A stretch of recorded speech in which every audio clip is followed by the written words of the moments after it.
My name is Gil Jose, and I'm the guinea pig for this evening. All right. Can y'all hear me? Yes. All right. Commanded, my fingers move swiftly. Jerky angular movements form a legible pen stroke, leading ink from my mind as ballpoint rolls over paper, forming ideas and consonants into poetry. When I write, I'm not aiming to make ends meet, but to bring ends together because I have a story to tell. And it's been a hell of a week. I'm behind on my work, my bills have got me on the ropes, and my girlfriend, well actually I don't have a girlfriend right now, so that in itself is a problem. I need to release, I need to write, I need grammatical therapy of the highest degree, and that's what brought me to a coffee shop in Madison last week. After committing my soul to the literary gods, I decided to chat up this fine-looking barista that was working.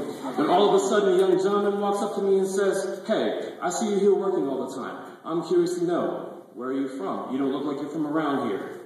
Now, if the head cop to the left, "Fool, you just ain't asked me that question," look on my face could comment, it would say, "Dude, you're messing up my game here. And I've had a bad week, and you're about to get it." See, as an Asian American, I've been asked these questions before. It's as if my well-dressed mannerisms were anomalies to how he thought I should really be, and to where he thought I should really belong. My answer was simple. I took a breath and said, "Young sir, I'm from a place where your worth as an individual is inversely proportional to the darkness of your skin. Where I'm from, pop was never a drink, but the sound of a soul going home to rest. It was a place where crossroads had four corners that led to nowhere, with social capital living on the other side of the tracks, just out of reach.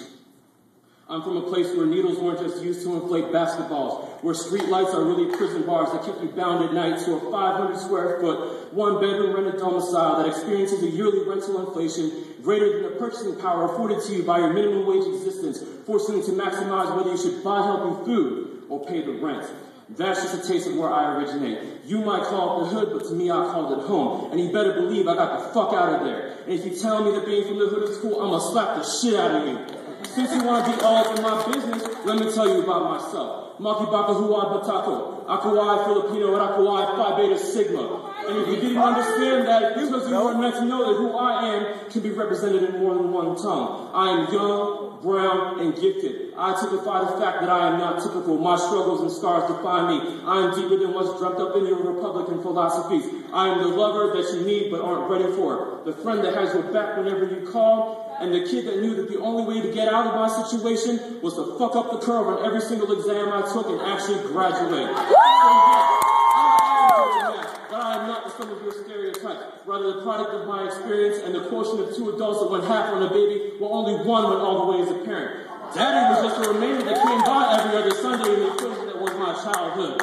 I speak well and carry a big chip on my shoulder because my ancestors struggled and bled to get me to this coffee shop. And along the way, they told me that where you're from doesn't matter as much as what you're doing today and where you're going to be tomorrow. And with every step I take, I fucking write history. And I'll be damned if I let some hipster-ass, skinny jeans wearing, I'm appropriating culture for the cause of coolness, motherfucker like yourself, try and paint me in a box of preconceived ideologies. Do we have an understanding?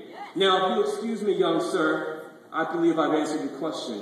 I only have time for things in my life that fill up my cup. This young lady and I are having a meaningful conversation, and tonight, the only problem I'd like to work on addressing is my lack of a girlfriend. Thank you.